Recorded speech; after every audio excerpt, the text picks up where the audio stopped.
जय मा तारा, जय गुरु बामदेव। नमस्कार, আমি শ্রী পার্থ।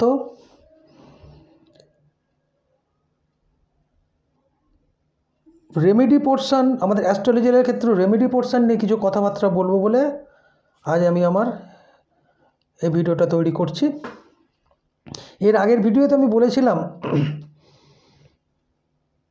যে শুধুমাত্র বিচার, শুধুমাত্র কি হবে, আমার জীবনে কি ঘটবে, এটা বলে দেওয়াটাই কিন্তু জ্যোতিষের শেষ কথা নয়। যে ঘটনা ঘটবে বা যে ধরনের অসুবিধার মধ্যে আমাদেরকে পড়তে হয়, সেটা যদি আমরা জন্মছকে পেয়ে থাকি, তার প্রতিকার করাটাও বা তা থেকে নিরাময়ের রাস্তাটা বের করাটাও আমাদের জ্যোতিষদের একান্ত কর্তব্য বা করা উচিত বলে আমার মনে হয়। তো একটা কথা আমি এর আগে বলেছিলাম যে সমস্যার জন্যে আমরা প্রতিকার করি বা আমরা রেমেডি তৈরি করি, সেই রেমেডি নেওয়ার জন্য একটা ফিল্ড আগে থেকে আমাদের তৈরি করতে হয়। হঠাৎ করে কোনো ঘটনার সম্মুখীন হয়ে গেলাম, পূর্ববর্তী সেটা জানা সত্ত্বেও আমরা কিন্তু জ্যোতিষ ছক বিচার করে অনেক আগেই তার জন্ম সময় জানতে পারি যে কী ধরনের সমস্যা কোন সময়ে, কোন দশা অন্তর্দশার মধ্যে তার ঘটনাটা ঘটতে পারে। এটা কিন্তু আমরা আগে থেকে বুঝতে পারি জন্মছক দেখে।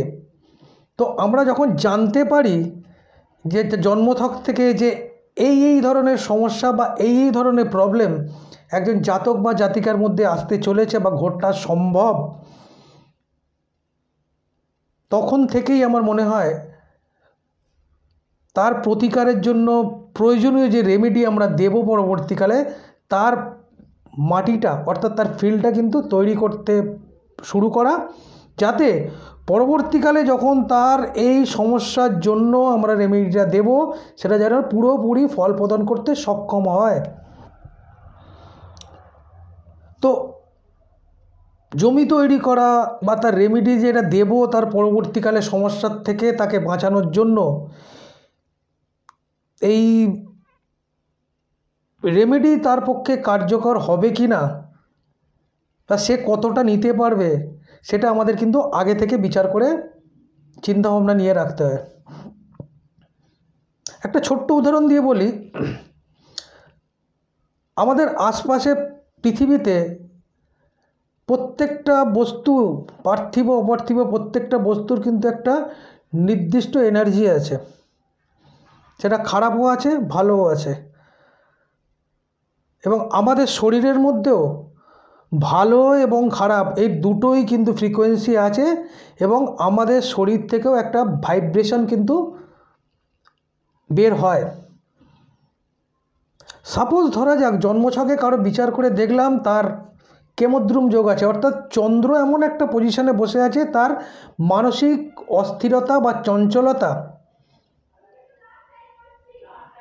এই ব্যাপারটা কিন্তু তার রয়ে গেছে। অর্থাৎ কি, সে কোনো কাজে ঠিকঠাক মন দিতে পারবে না, সে কোনো কাজ করতে গেলে তার অমনোযোগিতা, এই ব্যাপারগুলো তার মধ্যে সৃষ্টি হয়ে আছে জন্মকালীন সময় থেকেই, যেটা আমরা জন্মকালীন ছক বিচার করার পর আমরা বুঝতে পারলাম।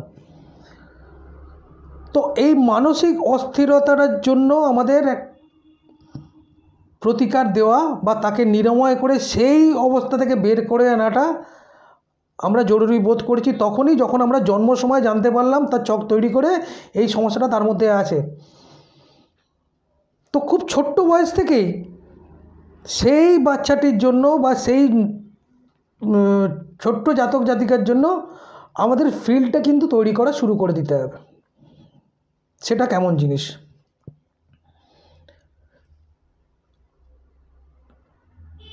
আমাদের যদি একটা রেডিওর সঙ্গে আমাদের শরীরটা বা একটা ট্রান্সমিটারের সঙ্গে একটা আমাদের শরীরটাকে তুলনা করি, তাহলে আমরা ট্রান্সমিটারের ক্ষেত্রে বা রেডিওর ক্ষেত্রে দেখি, কোনো নির্দিষ্ট প্রোগ্রাম যদি আমরা দেখতে চাই, আমাদের নির্দিষ্ট চ্যানেলের সঙ্গে সেই ফ্রিকোয়েন্সিকে আমাদের টিউনিং করতে হয়। সাপোজ ধরুন আমি কোনো রেডিও চ্যানেল 98.2 একটা চ্যানেল আমি শুনতে চাইছি বা সেখানে আমি যেতে চাইছি। তো এই যে ফ্রিকোয়েন্সি, এই ফ্রিকোয়েন্সিটা কিন্তু আমাদের ফিল্ডের মধ্যেই ঘুরে বেড়াচ্ছে। অনেক সেখানে আছে, অনেক ফ্রিকোয়েন্সি আছে, 100.2, 96.3, 98.2। তো আমার কোনটা প্রয়োজন, আমার কোন জায়গাটাতে ডিফেক্ট আছে সেটার সঙ্গে আমাকে, বা কোনটা আমি চাইছি করতে, সেই ফ্রিকোয়েন্সির সঙ্গে মেগাওয়াটস আমাকে টিউনিং করতে হবে, তবেই আমি নির্দিষ্ট জায়গাটায় গিয়ে পৌঁছতে পারবো এবং সেই জায়গাটার সমস্যার আমি সমাধান করতে পারবো। তো এই নির্দিষ্ট যে ফ্রিকোয়েন্সিতে যেতে গেলে আমাকে সেই মতন নিজের জায়গাটাকে বা নিজের শরীরটাকে, নিজের মানসিকতাকে টিউনিং করতে হয়। তো টিউনিং ব্যাপারটা না করলে আমরা পরবর্তীকালে তার দোষের জন্য বা তার যে সমস্যার জন্য যে রেমেডি দেবো, সেই রেমেডি তার তৎকালীন সময় কাজ করতেও পারে, নাও করতে পারে, বা হয়তো সামান্য কিছু ফল দিলেও দিতে পারে। তো মুহূর্তকালীন কোনো বিষয়কে আমরা সমস্যায় পড়ে গেলাম, তো রেমেডির জন্য ছোটাছুটি শুরু করে দিলাম, আগে থেকে জানা সত্ত্বেও তার কোনো প্রিকশন আমরা নিলাম না, সেক্ষেত্রে কিন্তু রেমেডি পার্ট ম্যাক্সিমাম ক্ষেত্রে দেখা যায় ফেলিওর হয়ে যাবে। তো যাই হোক, এই নির্দিষ্ট ফ্রিকোয়েন্সি বা নির্দিষ্ট শরীর এবং মানসিক গঠন তৈরি করাটা রেমেডি নেওয়ার ক্ষেত্রে একান্ত প্রয়োজনীয় বিষয় বা বস্তু। বিভিন্ন প্রসেস আমাদের ফ্রিকোয়েন্সি তৈরি করা বা নিজের ফিল্ডকে তৈরি করা, এটার বিভিন্ন প্রসেস আছে।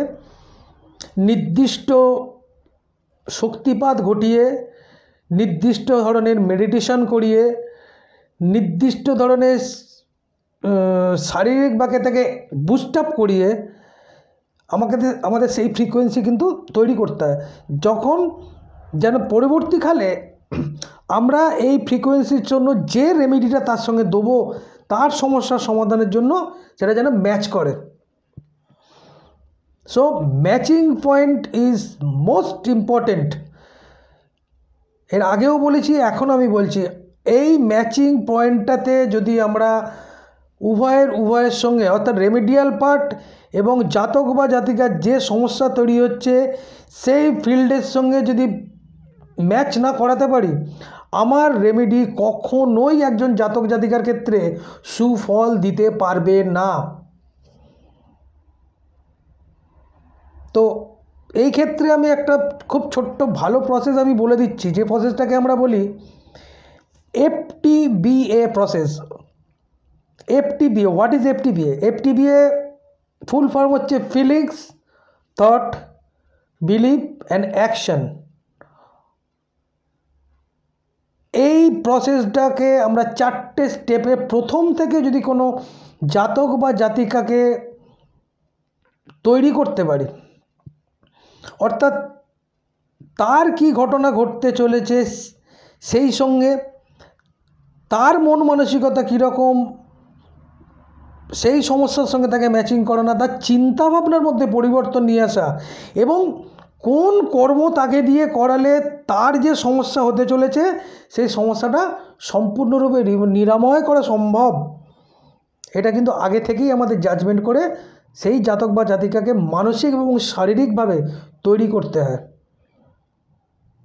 তার জন্যে প্রয়োজন নির্দিষ্ট ট্রেনিং, নির্দিষ্ট প্রসেসের মাধ্যম দিয়ে, নির্দিষ্ট অ্যাক্টিভিটির মাধ্যম দিয়ে আমাদের এগোতে হবে। তো পরবর্তী ভিডিও থেকে আমি আসবো কিভাবে একজন জাতক বা জাতিকাকে পূর্বে থেকেই তাকে রেমেডিয়াল পার্টের জন্য তৈরি করতে হয়, সেই কিছু প্রসেস শেয়ার করার জন্য।